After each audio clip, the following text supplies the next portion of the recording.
ಅಂತಾರೆ ಇಲ್ಲಿ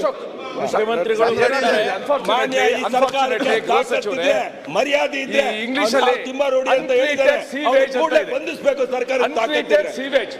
ಇವತ್ತು ಸಾಮಾಜಿಕ ಜಾಲತಾಣದಲ್ಲಿ ಇವೆಲ್ಲನೂ ಕೂಡ ಅನ್ಟ್ರೀಟೆಡ್ ಸೀವೇಜ್ ಬರ್ತಾ ಇರೋದು. ಒಬ್ಬ ಮಂತ್ರಿ, ಮುಖ್ಯಮಂತ್ರಿ 28 ಮರ್ಡರ್ ಮಾಡಿದ್ದಾರೆ ಅಂತ ಒಬ್ಬ ವ್ಯಕ್ತಿ ಧೈರ್ಯವಾಗಿ ಹೇಳ್ಬೋದಾದ್ರೆ, if the government cannot take immediate action, ಏನಿದು? How are we allowing it? ಮುಖ್ಯಮಂತ್ರಿಗಳಿಗೆ ವಿಧಾನಸೌಧದ 3ನೇ ಮಾಡಲಿರುವ ಒಬ್ಬ ವ್ಯಕ್ತಿ 28 ಮರ್ಡರ್ ಮಾಡಿದ್ದಾರೆ ಅಂತ ಧೈರ್ಯವಾಗಿ ಬಂದು ಸೋಷಿಯಲ್ ಮೀಡಿಯಾ ಮುಂದೆ ಹೇಳುವಾಗ, how can the government tolerate? ಮಾನ್ಯ ಸರ್ಕಾರ ಅಣ್ಣ ಒಂದೇ ಒಂದು ನಿಮಿಷ ಅಧ್ಯಕ್ಷರೇ, ಸಂಬಂಧಪಟ್ಟಿದೆ ಸರ್, ಒಂದೇ ನಿಮಿಷ. ಈಗ ಇದಕ್ಕೆ ಮುಂದುವರಿದ ಭಾಗವಾಗಿ ಕಳೆದ ಸರಿ ನಾನು ಒಬ್ಬ ಅಡ್ವೊಕೇಟ್ ಈ ಥರ ಎಲ್ಲ ಮಾಡ್ತಾವ್ರೆ ಅಂತೇಳಿ ನಾನು ಅಸೆಂಬ್ಲಿಯಲ್ಲಿ ಮಾತಾಡಿದೆ ಅಧ್ಯಕ್ಷರೇ, ಜಗದೀಶ್ ಅಂತೇಳಿ. ಅವನು ಅದ್ರ ಬಗ್ಗೆ ನಾನಿಲ್ಲಿ ಮಾತಾಡಿರೋದು ನನ್ನ ಹಕ್ಕು, ಒಂದು ಹಕ್ಕು, ನಾನು ಅಸೆಂಬ್ಲಿಯಲ್ಲಿ ಮಾತಾಡಿದ್ದೀನಿ. ಅದಾದಮೇಲೆ ನೆಕ್ಸ್ಟ್ ಹೇಳ್ತಾನೆ, ಅಸೆಂಬ್ಲಿಯಲ್ಲಿ ಒಬ್ಬ ಅಯೋಗ್ಯ ಮಾತಾಡೋನೆ, ನಾನು ಮುಖ್ಯಮಂತ್ರಿ ಆಗೋದಕ್ಕೆ ಏನೇನು ಬೇಕೋ ಅಲ್ಲೆಲ್ಲ ಮಾಡಿ ನನ್ನ ಹೆಸರು ಅಲ್ಲೆಲ್ಲ ಓಡ್ತು, ಮುಂದೆ ಮುಖ್ಯಮಂತ್ರಿ ಆಗಿ ಬರೋದಕ್ಕೆ ಅವ್ನು ಮಾತಾಡೋನೆ ಅಂತೇಳಿ ಒಂದು ಮಾತಾಡೋನೆ. ಧರ್ಮಸ್ಥಳಕ್ಕೆ ನಾವು ಹೋಗಿ ಬಂದ್ವಿ ಅಧ್ಯಕ್ಷರೇ, ಯಾವುದೋ ನಾವು ಪಕ್ಷದ ಜೈಕಾರ ಹಾಕಿಲ್ಲ, ಪಕ್ಷದ ಪರವಾಗಿಲ್ಲ, ನಾವೆಲ್ಲ ಕೂಡ ಭಕ್ತರಾಗಿ ಹೋಗಿ ಬಂದಿದ್ದೀವಿ, ತಾವು ಹೋಗ್ತೀರಿ, ನಮ್ದೇನು ಅದರಲ್ಲಿ ಯಾವತ್ತೂ ನಾವು ಅದರಲ್ಲಿ ರಾಜಕೀಯ ಮಾಡಿಲ್ಲ ಆ ಕಡೆ ಹೇಳ್ದಂಗೆ. ಅದಾದಮೇಲೆ 100 ಕೋಟಿ ರೂಪಾಯಿ ಧರ್ಮಸ್ಥಳದ ವೀರೇಂದ್ರ ಹೆಗ್ಗಡೆ ಹತ್ರ ಬ್ಲ್ಯಾಕ್ ಮನಿ ಇಟ್ಟವನೆ ಅಂತೇಳಿ ಓಪನ್ನಾಗಿ ಹೇಳ್ದ, ಅದು ಹೋಗಲಿ. ನೆನ್ನೆ ಅಲ್ಲೆಲ್ಲೋ ಬ್ರಿಡ್ಜ್ ಮೇಲೆ ನಿಂತ್ಕೊಂಡು ಅಳಾಳ್ಸಂದ್ರದ್ದು ಯಾವುದೋ ಒಂದು ಜಾಗ ತೋರಿಸ್ಬಿಟ್ಟು, ಈ ಜಾಗ ಧರ್ಮಸ್ಥಳದವ್ರದ್ದು, ವೀರೇಂದ್ರ ಹೆಗ್ಗಡೆ ಅವ್ರ ಫ್ಯಾಮಿಲಿದು, ಇವನು ಡಿನೋಟಿಫಿಕೇಶನ್ ಮಾಡಿಬಿಟ್ಟು ಬೇರೆಯವ್ರಿಗೆ ಮಾರಿಸವನೆ ಅಂತೇಳಿ ಮಾಡೋನು. ದಿನ ಅದಾಗ್ತಾ ಇದೆ. ನನ್ನ ಹಕ್ಕುಗಳಿಗೆ ಚ್ಯುತಿ ತರ್ತಾವನೆ. ನಾನು ಅಸೆಂಬ್ಲಿಯಲ್ಲಿ ಮಾತಾಡಿರೋ ಅಂಥ ವಿಚಾರಗಳು ಕೂಡ ಮಾತಾಡಿದ್ರೆ ನಾನು ಇನ್ನೆಲ್ಲಿ ಮಾತಾಡಬೇಕು? ಅದಕ್ಕೆ ನಾನು ಹಕ್ಕುಚ್ಯುತಿದು ರೆಕಾರ್ಡ್ ಸಮೇತ ತಮ್ಮ ಕೊಡ್ತಾ ಇದ್ದೀನಿ. ದಯವಿಟ್ಟು ತಾವಿಲ್ಲಿ ಹಕ್ಕುಚ್ಯುತಿಗೆ ಆ ಲಾಯರ್ ಜಗದೀಶ್ ಅವ್ರದ್ದು ಏನಿದೆಯೋ ಅದೇ ರೀತಿಯಲ್ಲಿ ಆ ತಿಮ್ರೋಡಿದು ಏನು ಹೇಳಿದ್ರು ದಯವಿಟ್ಟು ಮಂಡಿಸ್ಬೇಕು ಅಂತಕ್ಕಂಥದ್ದು ಈ ರೆಕಾರ್ಡ್ಸ್ ಕೊಡ್ತಾ ಇದ್ದೀನಿ. ಈಗ ಅನೌನ್ಸ್ ಮಾಡಬೇಕು.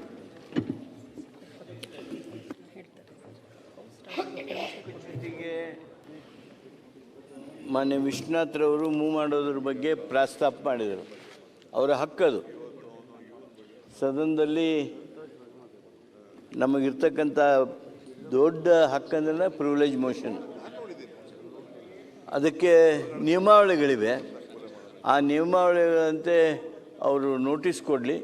ಅದನ್ನು ಸದನ ಇಂಥ ಪ್ರಕರಣಗಳನ್ನಂತೂ ನೀವು ಅದೇನೋ ಹೇಳಿದಾರಲ್ಲ, ಅದು ಯಾರೋ ಒಬ್ಬರು ಇಂಥವನು ಮಾತನಾಡಿದ್ದಾನೆ, ಸದನಕ್ಕೆ ಆಗಿರ್ತಕ್ಕಂಥ ಗೌರವ ಹೌದದು. ಆದ್ದರಿಂದ ಅದನ್ನು ನೀವು ನೋಟಿಸ್ ಕೊಡಿ, ನಿಯಮನ ಪ್ರಕಾರ ಅದಕ್ಕೆ ಸೂಕ್ತವಾಗಿರ್ತಕ್ಕಂಥ ಸ್ಪಂದನೆಯನ್ನು ಸರ್ಕಾರನೂ ಮಾಡುತ್ತೆ. ಮಾನ್ಯ ಸಭಾಧ್ಯಕ್ಷರು ಅಂಥ ನೋಟಿಸ್ಗಳನ್ನು ಒಪ್ಪಬೇಕು ಅಂತೇಳಿ ನಾನು ನಿಮ್ಮಲ್ಲಿ ಕೋರ್ತೇನೆ. ಇಲ್ಲ ಪರಮೇಶ್ವರ್ ಈಗ ಅಲ್ಲ, ಇದಕ್ಕೆ ಸಂಬಂಧಪಟ್ಟಾಗ ಡಾಕ್ಯುಮೆಂಟ್ ಕೊಟ್ಟಿದ್ದಾರೆ, ನಾನು ಸಮಿತಿಗೆ ವಹಿಸ್ತೇನೆ, ಚರ್ಚಿಸ್ತೀನಿ. ಅದು ಆಯ್ತಲ್ಲ ಸರ್, ವಿಶ್ವನಾಥದ್ದು ಆಯ್ತು, ಇದಾಯ್ತಲ್ಲ. ಕೂತ್ಕೊಂಡಿದ್ದೀರ ಅವರು ಗೃಹ ಸಚಿವರು ಹೇಳ್ತಾರೆ, ನಾನು ಮುಖ್ಯಮಂತ್ರಿ ಮೇಲೆ ಏನು ಹೇಳಿಲ್ಲ, ಸ್ವಲ್ಪ ಹೇಳ್ರಿ. ನೋಡಿ ಉತ್ತರ ಕೇಳುದು ನೀವೇ. ಪ್ರಮುಖರ ಮೇಲೂ ಹೇಳಿದ್ದಾರೆ, ಮುಖ್ಯಮಂತ್ರಿಗಳ ಮೇಲೂ ಹೇಳಿದ್ದಾರೆ, ಎಲ್ಲದನ್ನು ಹೇಳಿದ್ದಾರೆ. ಸರ್ಕಾರ ನಡೆಸ್ತಾರೆ, ನಿಮ್ ಬಗ್ಗೆ ಹೇಳ್ತಾ ಇದ್ದಾರೆ ಅಂತ ಹೇಳ್ತಾರೆ. ನಮ್ಮ ಪಾರ್ಟಿ ಬಗ್ಗೆ ಹೇಳಿದ್ರೆ ನಮ್ಮ ಪಾರ್ಟಿ ಎಚ್ಚರಿಕೆ ತಗೊಳ್ಳೋದು ಏನೇನು ಬೇಕಾದ್ರೂ ಮಾಡ್ತೀವಿ. ಅವ್ರು ಯಾರು ನೋಡಿದೀನಿ, ಏನೇನು ಸ್ಟೇಟ್ಮೆಂಟ್ ಮುಖ್ಯಮಂತ್ರಿ ಕೊಲೆ ಮಾಡಿದ್ದಾರೆ ಅಂತಾನು ಹೇಳಿದ್ದಾರೆ, ನಾನು ಕೇಳಿದೀನಿ. Number including number, I know that. ಅದಲ್ಲದೆ ನಿಮ್ ಪಾರ್ಟಿ ಲೀಡರ್ಗಳ ಮೇಲೂ ನ್ಯಾಷನಲ್ ಜನರಲ್ ಸೆಕ್ರೆಟರಿ ಬಗ್ಗೆನೂ ಮಾತಾಡಿರೋದು ನನ್ನ ಹತ್ರನೂ ಫೋನಲ್ಲಿದೆ. ನನ್ನ ಬಗ್ಗೆನೂ ಮಾತಾಡಿದ್ದಾರೆ. ನಾನು what I am trying to tell, ಅಸೆಂಬ್ಲಿಲಿ ಆ ಹೆಸರುಗಳನ್ನ ತಗೊಂಡು ಲೀಡರ್ ಮಾಡಕ್ಕೆ ಹೆಸರು ತಗೊಳ್ಳಿಲ್ಲ ಸರ್, ಹೆಸರು ತಗೊಳ್ಳಿಲ್ಲ. Let the home minister take what ಹೆಸರು ತಗೊಳ್ಳಿಲ್ಲ. ಮುಖ್ಯಮಂತ್ರಿಗಳ ಬಗ್ಗೆ ಹೇಳಿದ್ರ ಬಗ್ಗೆ ಒಂದು SIT ರಚನೆ ಮಾಡಿ, ಮುಖ್ಯಮಂತ್ರಿಗಳ ಬಗ್ಗೆನೇ ಎನ್ಕ್ವೈರಿ ಆಗಬೇಕು. ಯಾಕಂದ್ರೆ ಅವ್ರು ಹೇಳ್ದಂಗೆ ಕೇಳಿ SIT ರಚನೆ ಮಾಡಿ. ಹೋಮ್ ಮಿನಿಸ್ಟರ್ ಆಗಿದ್ರು, ಯಾಕೆ ಚರ್ಚೆ ಮಾಡುವಂತ ಹೆಸರು ಅಲ್ಲ ಅಧ್ಯಕ್ಷರೇ, ಗೊತ್ತಿದೆ ನಮಗೆ. ಆದ್ರೆ ಅವ್ರ ಹೆಸರು ಮಾತಾಡೋರ್ನ ಬಹಿರಂಗವಾಗಿ ಬಿಡ್ತೀರಿ ಅಂತಂದ್ರೆ ಸರ್ಕಾರ ಯಾರೇ ಸಣ್ಣದವನು ಸಣ್ಣ ವ್ಯಕ್ತಿ ಮುಖ್ಯಮಂತ್ರಿಗಳ ಬಗ್ಗೆ ಮಾತಾಡ್ತಾನೆ, ಮಂತ್ರಿಗಳ ಬಗ್ಗೆ ಮಾತಾಡ್ತಾನೆ, ಅವ್ರ ಹೆಸರು ಪ್ರಚಾರ ಮಾಡ್ತಾನೆ. ಪ್ರಚಾರ ಇಲ್ಲಂಗೆ ಮಾಡೋಣ ಅವನ್ನ. ಈಗ ಅವ್ನು ಮಾತಾಡ್ತೇನೆ ನಾವೇ ಸುಮ್ನೆ ಇರ್ಬೇಕಣ್ಣ. ನಮ್ಮ ನಿನ್ ಬಗ್ಗೆ ಮಾತಾಡ್ರೆ ನಾವು ಸುಮ್ನೆ ಇರಲ್ಲ. ನಾವು ಮಾತಾಡಿ ಟೀಕೆ ಮಾಡಿದೀನಿ ನಾನು. ಶಾಸಕಾಂಗ ಸದನದ ಯಾರೇ ಮೇಲೆ ಯಾವುದೇ ಮುಖ್ಯಮಂತ್ರಿ ಮೇಲೆ ಬಂದ್ರೆ ಇದು ಪಾರ್ಟಿ ಅಂತ ಹೇಳಿ ಬರೋದಿಲ್ಲ. ಶಾಸಕಾಂಗ ಸಭೆ ಅವ್ನು ಯಾವ ದೊಡ್ಡದು ಅಂತ ಹೇಳಿ ಹೆಸರು ಬದಲಿ ನೋಡೋಣ. ಶಿವಲಿಂಗೇಗೌಡರು ಈ ವಿಚಾರನ ಪ್ರಸ್ತಾವನೆ ಮಾಡಿದ್ರು. ನೀವು ಯಾರು ಹೆಸರು ಹೇಳ್ತಾ ಇದ್ದೀರಿ ಅದನ್ನ ಪ್ರಸ್ತಾವನೆ ಮಾಡಿದ್ರು. ನಾನು ಕಣ್ಣಲ್ಲಿ ಅವ್ರು ಮಾತಾಡಿದಂಥ ಸ್ಟೇಟ್ಮೆಂಟ್ನ ನಾನು CMಗೆ ಹೇಳಿದೆ. CM ನೋಡಿರ್ಲಿಲ್ಲ. I just explain to him, ಈ ತರ ಇದೆ, ಈ ತರ ಮಾಡಿದ್ದಾರೆ, ನಿಮ್ನೆ ಕೊಲಗಾಡಕ ಅಂತ ಹೇಳಿದ್ದಾರೆ, ನಿಮ್ದು ಲೆಕ್ಕ ಇದೆ ಸ್ವಾಮಿ ಇದರಲ್ಲಿ ಅಂತ ಹೇಳಿದೆ. ಅದಕ್ಕೆ ಇಮಿಡಿಯೇಟ್ ಹೋಮ್ ಮಿನಿಸ್ಟರ್ಗೆ ಏನ್ ಡೈರೆಕ್ಷನ್ ಕೊಡ್ಬೇಕು ಅವ್ರು ಕೊಟ್ಟಿದ್ದಾರೆ. ಅದನ್ನ ಈ ಅಸೆಂಬ್ಲಿಲಿ ಚರ್ಚೆ ಮಾಡೋದಿಲ್ಲ. ಬೇರೆ ಅವ್ರ ಕೈಲಿ ಅಧಿಕಾರ ಇದೆ, ಅದಕ್ಕೆ ಅಧಿಕಾರದಲ್ಲಿ ಏನು ಮಾಡಬೇಕು ಅದಕ್ಕೆ ಮಾಡಲಿ. ಆ ಭಾಷೆ ಎಲ್ಲ ನಾನು ನೋಡಿದ್ದೀನಿ. ಇವತ್ತು ಬೆಳಗ್ಗೆ BJP ನ್ಯಾಷನಲ್ ಸೆಕ್ರೆಟರಿ ಬಗ್ಗೆ ಮಾತಾಡಿದ್ದು ನಾನು ನೋಡಿದ್ದೀನಿ. ಭಾಳ ನಮಗೂ ಬೇಜಾರಾಯಿತು ಅದನ್ನು ನೋಡ್ಬಿಟ್ಟು. ನನಗೂ ಕಳಿಸ್ಕೊಟ್ರು ಅದನ್ನೆಲ್ಲ. Though I am not home minister, but still they are sharing lot of information to me like you people. So ಇಲ್ಲಿ definitely I think so home minister will deal with it.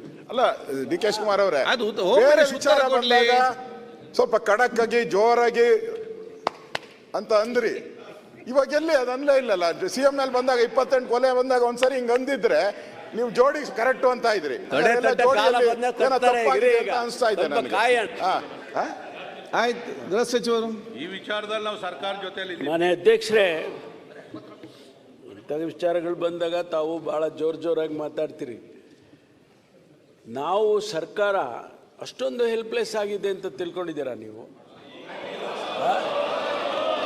ಅಲ್ಲ ಏನು ನನಗೆ ಅರ್ಥ ಆಗ್ತಾ ಇಲ್ಲಪ್ಪ. ನಿಮಗೆ ನನಗೆ ನಿಮಗೆ ಅರ್ಥ ಆಗ್ತಾನೆ ಇಲ್ಲ. ನೀವು ಈ ರೀತಿ ಹೇಳೋದು ನೋಡಿ. 48 ಗಂಟೆ ಆಗಿದೆ.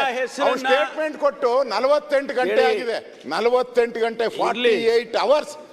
ನೋಡಿ, ನೀವು ಗೃಹ ಸಚಿವರಾಗಿದ್ರಿ, ಕೆಲಸ ಮಾಡಿದಿರಿ, ಸರ್ಕಾರದಲ್ಲಿ ಬಹಳ ಪ್ರಭಾವಿ ಗೃಹ ಸಚಿವರಾಗಿ ಕೆಲಸ ಮಾಡಿದಿರಿ. ಅಲ್ಲ, ನಂಬರ್ 1 ಗೃಹ ಸಚಿವರು ಹೆಂಗ್ ಆಕ್ಷನ್ ತಗೋಬೇಕಿತ್ತು? ಆಯ್ತು, ದೇಶದ ನಂಬರ್ 1 ಗೃಹ ಸಚಿವ ಹೆಂಗ್ ತಗೋಬೇಕಿತ್ತು? ವಿತಿನ್ ಮಿನಿಟ್ ಅಲ್ಲಿ ಅದು ಅಪ್ಲೋಡ್ ಆದ ತಕ್ಷಣ ತಗೋಬೇಕಿತ್ತು. ಅವಾಗ ನಿಮ್ಮ ನಂಬರ್ 1 ಅಂತಿದೆ. ಈಗ ಎಷ್ಟು ನಂಬರ್ ಹೇಳ್ಬೇಕು ನಾವು? ಸುನಿಲ್ ಅವರು, ನೀವೇನೇ ಹೇಳಿದ್ರು ನಾನೇನು ಉದ್ವೇಗಕ್ಕೆ ಒಳಗಾಗೋಲ್ಲ, ಆಯ್ತಾ? ಆ ವ್ಯಕ್ತಿಯನ್ನ ದೊಡ್ಡವನ್ ಮಾಡೋದು ಬೇಡ. ಆ ವ್ಯಕ್ತಿ ಮೇಲೆ ಈಗಾಗಲೇ 16 ಕೇಸ್ಗಳಿದ್ದಾವೆ. ನಾವು ಖಂಡಿತವಾಗಿ ಅವನಿಗಾಗಲೇ ಕ್ರಮ ತಗೋಬೇಕು ಅಂತ ಸೂಚನೆ ಕೊಟ್ಟಿದ್ದೇನೆ. ಆದಷ್ಟು ತಕ್ಷಣ ಅವನ ಮೇಲೆ ಕ್ರಮವನ್ನು ತಗೊಳ್ಳೋದಕ್ಕೆ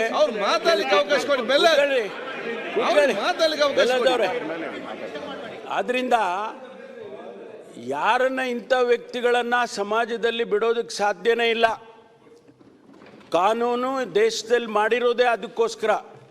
ಆ ಕಾನೂನನ್ನು ಚಲಾಯಿಸ್ತೀವಿ. ಅವನಿಗೇನು ಶಿಕ್ಷೆ ಮಾಡಬೇಕೋ ಮಾಡ್ತೀವಿ, ಯಾವ ಮುಲಾಜಿಲ್ದೆ ಮಾಡ್ತೀವಿ. ಗ್ಯಾರಂಟಿ ನ್ಯೂಸ್, ಸುದ್ದಿ ಖಚಿತ, ನ್ಯಾಯ ನಿಶ್ಚಿತ.